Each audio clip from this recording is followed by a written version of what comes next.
Important ആയിട്ടുള്ള notes ഒക്കെ നിങ്ങൾ ഇതുപോലെ സ്റ്റിക്ക് ചെയ്ത് വെക്കാറുണ്ടോ? Day 8 of back to school ക്രാഫ്റ്റിൽ നമുക്കൊന്നൊരു സ്റ്റിക്കി നോട്ട്സ് നോക്കാം കേട്ടോ. അപ്പോൾ ഞാൻ ഇതുപോലെ കളർ പേപ്പേഴ്സ് ഇങ്ങനെ കട്ട് ചെയ്തെടുക്കുന്നുണ്ട്. ഞാൻ കഴിഞ്ഞ വീഡിയോയിൽ കാണിച്ച സിസേഴ്സ് ഇല്ലേ, അത് യൂസ് ചെയ്തിട്ടാണ് കട്ട് ചെയ്യുന്നത്. അതുകൊണ്ട് ഇങ്ങനെ പാറ്റേൺ ആയിട്ടാണ് വരിക കേട്ടോ. ഇനി ഇതിനെല്ലാം നമുക്കൊന്ന് അറേഞ്ച് ചെയ്ത് ഒട്ടിച്ചു കൊടുക്കണം. അപ്പോൾ ഒട്ടിച്ചു കൊടുക്കുമ്പോൾ മെയിനായിട്ട് ശ്രദ്ധിക്കേണ്ട കാര്യം, ഗമ്മ് മാത്രം തേച്ച് കഴിഞ്ഞാൽ പേപ്പറുകൾ തമ്മിൽ വീണ്ടും പറിച്ചെടുക്കുമ്പോൾ കീറി പോകാനുള്ള ചാൻസ് ഉണ്ട്. അത് കാരണം ഗമ്മ് തേച്ചതിന് ശേഷം കുറച്ച് വാട്ടറും കൂടെ തേച്ച് കൊടുത്താൽ നമുക്ക് പറിച്ചെടുക്കുമ്പോൾ നല്ല അടിപൊളിയായിട്ട് പറഞ്ഞു വരും കേട്ടോ. അപ്പോൾ ഞാൻ ഇതുപോലെ ഒന്ന് കുറച്ച് സമയം ഒട്ടിച്ചിട്ട് വെച്ചിട്ടുണ്ട്. ശേഷം ഞാൻ അത് ഒട്ടിച്ച് കാണിച്ചു തരാം. അപ്പോൾ നല്ല അടിപൊളി വർക്കിംഗ് ആണ്. നിങ്ങൾ എന്തായാലും ഒന്ന് ട്രൈ ചെയ്ത് നോക്കണേ. അപ്പോൾ ഇനി നമുക്ക് 2 ദിവസം കൂടിയാണ് നമ്മളെ back to school craft videos ഉണ്ടാവുള്ളൂ. അത് കഴിഞ്ഞ് കഴിഞ്ഞാൽ നമുക്ക് അടിപൊളിയായിട്ടുള്ള പുതിയ ക്രാഫ്റ്റ് വീഡിയോസ് ഒക്കെ ചെയ്തു തുടങ്ങാം കേട്ടോ.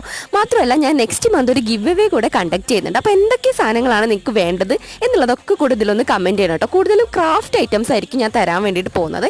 അപ്പോൾ എന്തായാലും ഒന്ന് കമൻറ്റ് ചെയ്യാം. അപ്പോൾ ഈ വീഡിയോ ഇഷ്ടപ്പെട്ടാൽ ഒന്ന് ലൈക്കും കൂടെ ചെയ്യാം. Okay, by.